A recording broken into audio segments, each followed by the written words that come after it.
Up to date on what's happening in Jefferson Parish. I believe we have someone on the phone with us. Guys, who do we have? Mr. Valiente, can you hear me?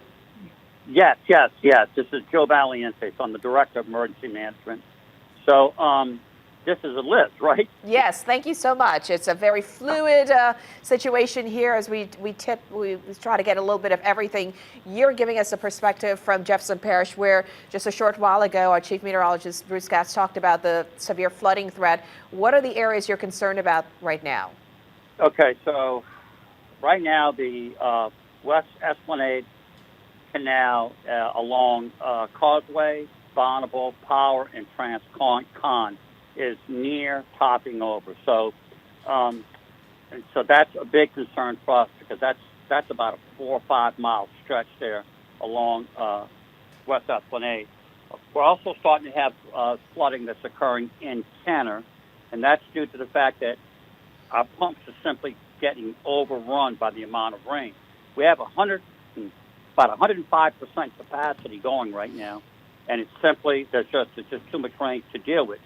Our biggest problem, though, currently is Mounds and Clearview, where we've shut off Mounds at Clearview, and we have DOTD sending a crew out there to determine whether or not we have to shut down Clearview, because at that intersection we would have to shut down the UEP Long Bridge. We haven't done that yet, but the water there is reaching above the level of the doors on vehicles, and we've had a couple stall out, so it's about time that we address that. As soon as DOTD gives us the go-ahead, we're hopeful that we can shut that down.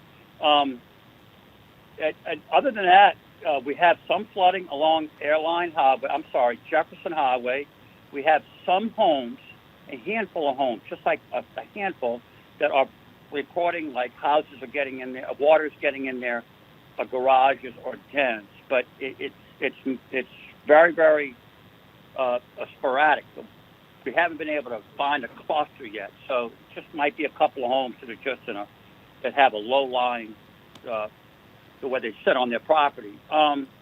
Again, though, we think that we've done very well so far. It's just that we've got a big push of rain that's coming on to us right now, and we're very concerned about that for West Esplanade, along Bonneville, Causeway, Transcon, and Powers. There's about 6 inches of freeboard there before it tops over onto the streets. And the Kenner area, we're concerned about that, which is mostly in that Chateau area on that backside. So those are the key areas that people really need to be mindful of if they're thinking of heading out, or if you know of someone on the roadways. And I've got our Chief Meteorologist, Bruce Katz, who's going to join us here with a question for you. But can you also stress again that Clearview area that you want folks to know about before Bruce asks you a question? So it's Clearview and Mounds. And that has always been a problem site for us. So, Joe, Bruce Katz here.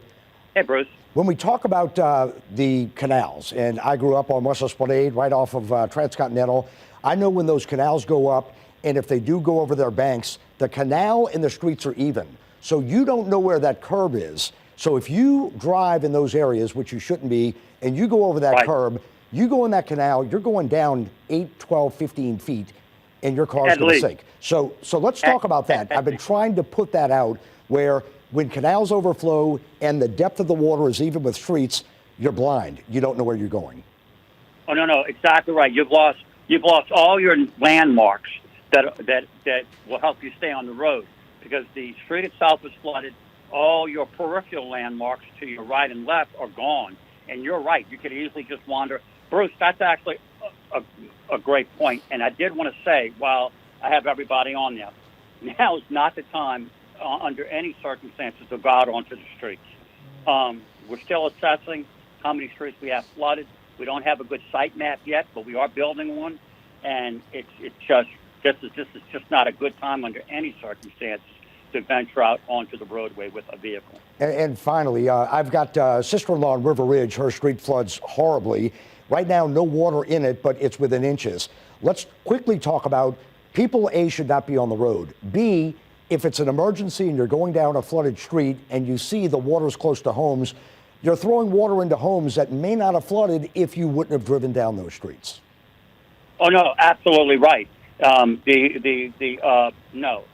people that drive down the streets, even slowly, they're gonna create a wake. Yep. And the problem with that is that wake will put them over that inch or two, and then water will begin to lap into their homes.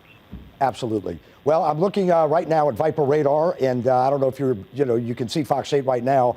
It is showing that the heaviest of the rain is now beginning to move out of the Metairie area in Jefferson Parish on the northern end, southern end. So Metairie, Kenner, Harahan, River Ridge, those areas on the West Bank, another 15 to 30 minutes, we'll see light to moderate rain. But the good news, Joe, is that the heaviest of rain finally is now beginning to make that shift eastward, and slowly but surely through the afternoon, I think things will begin to improve. That is great news for us, Bruce. That is great news. All righty. Well, thanks for joining us. Liz, back to you. Any more questions? Yeah, Joe, so you explained the areas that you want people to be very mindful of, because when you get hit with that constant rain, it's hard for the pumps to keep up. So for folks who are thinking, well, it'll probably be down in a few minutes, what sort of situation are they facing? Is it at least an hour? Exactly. So explain to them, for those who are thinking, oh, I could go out in probably another 10 minutes if the rain clears up. Let me tell you something. I would err on the side of caution, but if it was my family, this is what I would recommend. Wait at least an hour and a half to 2 hours once the rain stops where you are, and then proceed from that point with caution.